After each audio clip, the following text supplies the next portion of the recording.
Fir'aun dzil autad, dan Fir'aun dzil autad. Kata penulis, kana yatidu arba'ata autad. Ini Fir'aun disebutkan dalam riwayat bahwasanya dia itu mengenakan 4 rantai. Yashuddu ilaiha yadai wa rijlai man yu'adzibahu. Kerjaannya Fir'aun itu dia suka nenteng-nenteng rantai, fungsinya dia suka mengadab orang. Kapan ada seorang yang dipenjara, maka kalau sudah ketemu dia, tangannya dirantai, kakinya dirantai, disiksa oleh Fir'aun.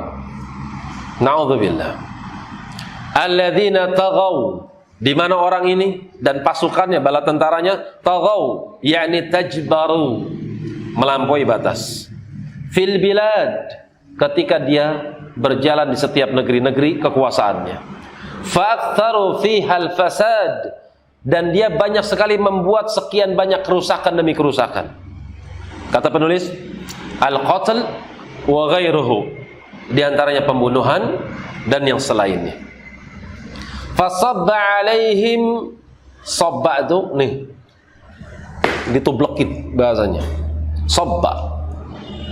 Maka dia pun dituang padanya, ditimpakan padanya sauta, sauta itu cemeti, pecut. Sautu azab. Tapi kata penulis di sini nau'un, diartikan maka Allah pun timpakan kepada Fir'aun sekian banyak azab, petaka menimpanya.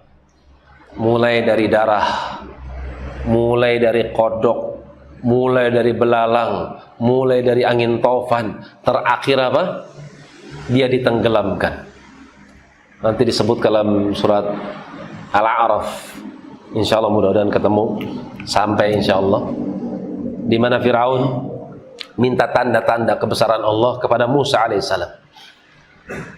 Setelah ditunjukkan ternyata tidak beriman, maka Nabi Musa berdoa kejelekan.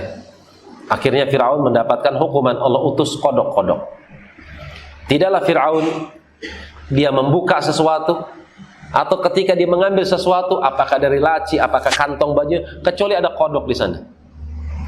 Dan disebutkan dalam riwayat yang dihasankan oleh sebagian para mufassirin, sampai ketika dia mau masak, dia mau ngambil sesuatu dari panci, dia buka pancinya, ternyata ada kodok di situ sedang berenang meskipun airnya panas. Tapi kodok tersebut masih bisa hidup. Ini hikmahnya nanti lain lagi.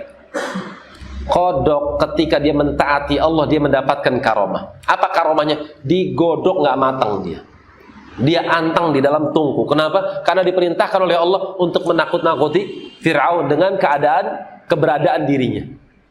Kalau seekor kodok bisa mendapatkan karomah disebabkan karena mentaati perintah Allah, antum lebih layak mendapatkan karomah dibandingkan makhluk dari kalangan binatang.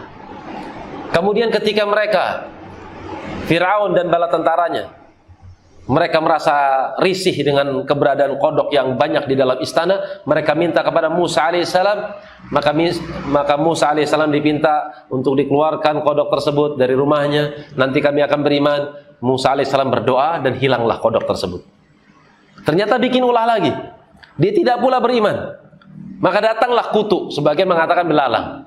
Kalau dalam ayat ini al-qumal itu kutu, di mana kutu itu menyerang tubuh Fir'aun dan juga keluarganya. Dia kembali minta kepada Musa alaihissalam agar dihilangkan. Nanti kita akan beriman. Nabi Musa berdoa, kemudian ternyata Fir'aun bikin ulah lagi. Ketika itu Nabi Musa alaihissalam mendoakan kejelekan dan Allah utus padanya air atau darah. Tidaklah Fir'aun memiliki air kecuali air tersebut berubah menjadi darah. Air penyimpanan yang digentong-gentong, tempat-tempat mandi, penyimpanan, bak-bak penyimpanan Fir'aun, semuanya berubah menjadi darah. Ketika itu dia pun kehausan dan dia nggak betah dengan keadaan tersebut. Dia minta kepada Musa alaihissalam agar berdoa kepada Tuhannya, agar Tuhannya menghilangkan darah tersebut dan mengembalikan air seperti keadaan semula. Bayangkan sungai Nil pun jadi air, jadi darah. Ini kan suatu hal yang menakjubkan sebetulnya. Akan tapi ternyata dia tidak pula beriman. Maka Allah utus subhanahu wa ta'ala kepada Fir'aun angin puting beliung. Dan ternyata minta kepada Musa alaihissalam, nanti kami beriman.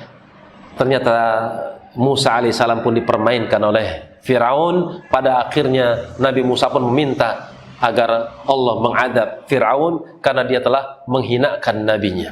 Nanti dalam surat Al-A'raf, insyaallah ta'ala.